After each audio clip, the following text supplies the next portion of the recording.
Praise the lord. ఈరోజు యోహాను 3వ పత్రిక గురించి తెలుసుకుందాం. కేవలం 14 వచనాల్లో దేవుడు యోహాను ద్వారా ముగ్గురు వ్యక్తులను చూపించి ఒక ఆత్మీయ త్రికోణం చూపించారు. అదేందో తెలుసుకుందాం. మొదటి వ్యక్తి గయాను, సత్యంలో నడిచే జీవితం యొక్క రహస్యం.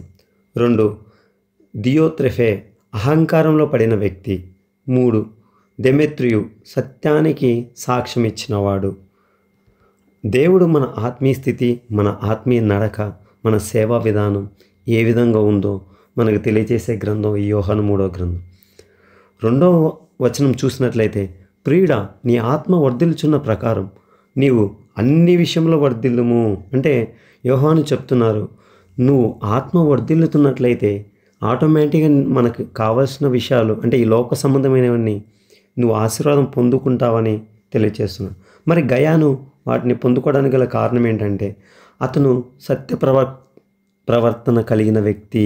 అంటే 4వ వచనం చూస్తే, నా పిల్లలు సత్యంను అనుసరించి నడుచుకొనుచున్నారని వినుట కంటే, అంటే ఇక్కడ యోహాను చెప్తున్నారు గయాను గురించి, నువ్వు సత్యంలో నడుచుకుంటున్నావు, దాన్ని బట్టి నేను సంతోషిస్తున్నాను. అదేవిధంగా దేవుడు కూడా మన ఆత్మీయ జీవితం, మన ఆత్మీయ నడకను బట్టి ఆయన హృదయం సంతోషిస్తుంది. మనం ప్రశ్న వేసుకోవాలి, మనం నిజంగా దేవుని సత్యంలో నడుస్తున్నామా లేదా అని. అదేవిధంగా గయాన్లో అతను పరిచయం లేని వారికి కూడా సేవ లేదంటే సహాయం చేసే మనసు కలిగిన వ్యక్తి ఈ గయాను. 5వ వచనంలో క్లియర్గా కనిపిస్తుంది. సేవ అంటే కేవలం త్యాగం కాదు, అది ఒక ప్రేమ యొక్క ప్రతిఫలమే. కాబట్టి సేవ చేసే మనస్సు మనందరం కలిగి ఉండాలి. 2 దియోత్రెఫెసు, అతనిలో గర్వం మరియు అహంకారం మనం గమనించవచ్చు.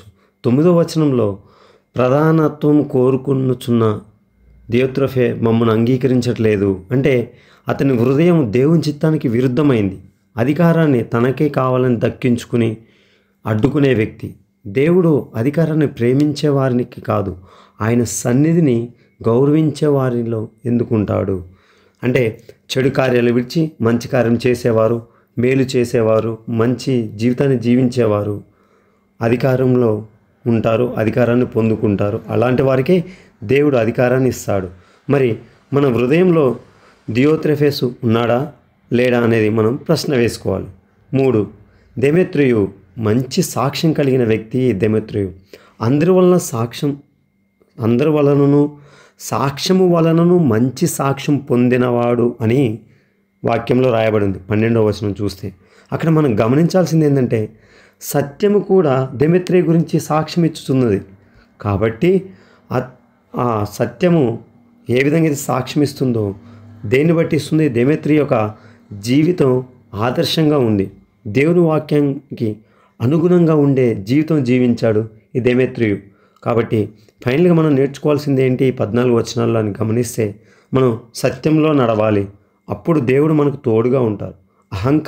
అహంకారాన్ని విడిచిపెట్టాలి.